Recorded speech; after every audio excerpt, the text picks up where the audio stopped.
নমস্কার বন্ধুরা, আমার ভিডিওতে আপনাদেরকে স্বাগত।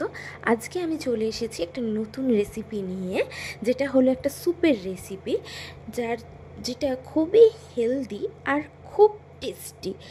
তো চলুন শুরু করা যাক। এই যে স্যুপের জন্য নিয়েছি, দেখতে পাচ্ছেন বার্লি, যেটাকে আমি 3 থেকে 4 ঘন্টা ভিজিয়ে রেখেছিলাম ধুয়ে নিয়েছি সুইট কর্ন, ধনেপাতা কুচি,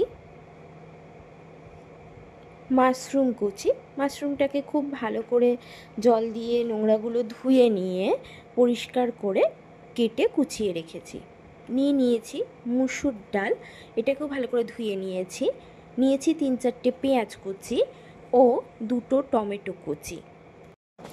রান্নাটি করার জন্য আমি এখানে প্রেসার কুকার নিয়েছি এবং তার মধ্যে দিয়ে দিচ্ছি 1 চামচ বাটার। বাটারের উপর দিয়ে দিলাম মাশরুম কুচিটা, সেটা একটু ভালো করে নুন দিয়ে সটে করে নিচ্ছি, যাতে করে টেস্টটা ভালো হয়। মাশরুমটা হালকা করে সটে করা হয়ে গেছে। এরপরে দিয়ে দিচ্ছি আমার কেটে রাখা টমেটো ও পেঁয়াজ কুচি, সেটা দিয়ে একটু ভালো করে নাড়াচাড়া করে নিচ্ছি। পেঁয়াজটা অল্প অল্প গলে আসবে। এই পর্যায়ে দিয়ে দিচ্ছি এবার সোকড করে রাখা বার্লিটা, তারপর দিয়ে দিচ্ছি মুসুরের ডালটা, এরপর সুইট কর্ন সেটাও দিয়ে দিলাম, তারপর দিয়ে দিচ্ছি পরিমাণ মতো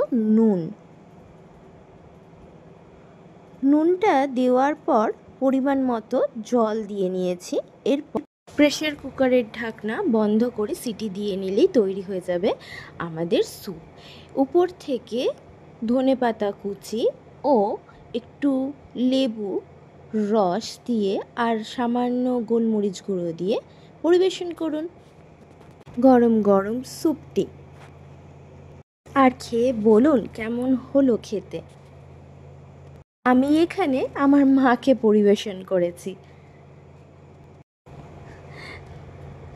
দেখতেই পাচ্ছেন, আর যে খেয়ে খুব খুশি হয়েছিল সেই দিন।